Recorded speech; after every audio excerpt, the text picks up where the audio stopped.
Byron's an incredibly eclectic type of community. It's incredibly unique, and Byron Film Fest is the largest regional film festival in Australia, I'm pretty sure. So for that, it provides a lot of coverage for regional filmmakers, but also it targets an international audience. I think that's really incredible. I mean, for such a small community, it's brought a lot to this place and this town.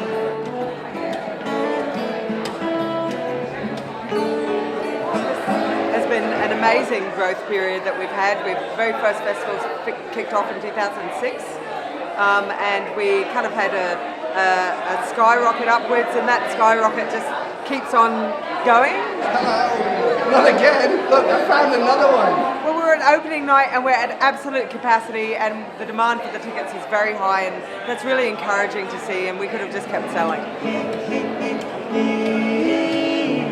How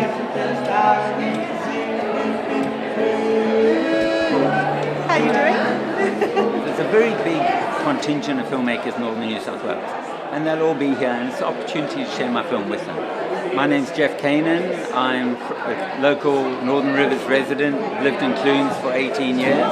It's incredibly difficult to make a feature documentary, and to make one about climate change in the general atmosphere today is very difficult. It took 5 years, and we expected it to take 2, and it took us a number of years to get across the message that people are interested in it. It's only the media who were not interested in it. I'm Nick Rothel. I'm here for the film festival. My film's playing on Sunday. The film is Gore Vidal, United States of Amnesia. It's a documentary about Gore Vidal. I'm from Sydney, but I lived in the States a long time. I think there's a really progressive community up here, and that's why I'm excited that the film was chosen in the film festival, because I think people here will get it. Well, I'm a filmmaker from way back, and I reviewed films on television for about 30 years. And then we moved to Byron Bay because we love Byron Bay, and ran into Jamie, and I think she thought I can exploit this guy.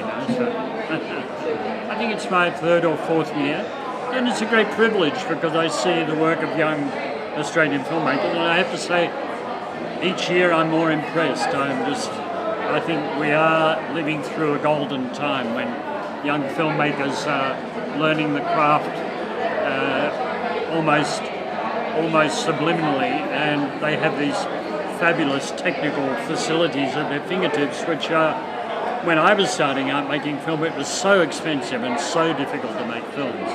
Now you could do it with your telephone and your home computer.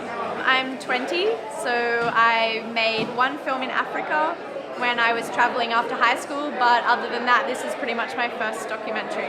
A festival gives an incredible amount of recognition, I think, for people who don't necessarily do massive budget films, and I think that there's thousands of people that have actually interesting ideas. There's something like 25,000 feature films get made every year, yet you'll only really ever hear about 400 of them.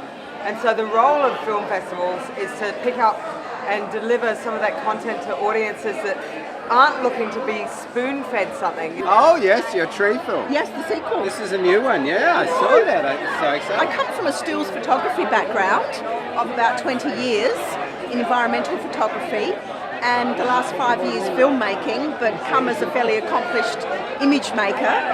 And the Byron Bay Film Festival is a wonderful launching pad, an opportunity for filmmakers to have their work seen and to be encouraged and to get feedback and to mix and benchmark themselves with what other filmmakers are doing. So it's an incredibly supportive event. My name is Armin Ra. I'm a musician from Los Angeles. I'm here because our film, When My Sorrow Died, is premiering here this evening. It's a documentary about me and my life and career. And we're very excited to be in Byron Bay. It's gorgeous here. We were honored that our film was chosen to open the festival. Last year we were talking about films about taking action and standing up for yourself. And this year it was very much films about being really peaceful, about like who you are and what you care about and what you are all about, and sharing that with people, and people just naturally seeing that and loving you for that. And that's kind of why this year's opening film bubble to the surface is a perfect choice. That, I think, is what's important, is to go where people understand your work and champion it and get it. And that's exactly what's happened here, and we're very grateful.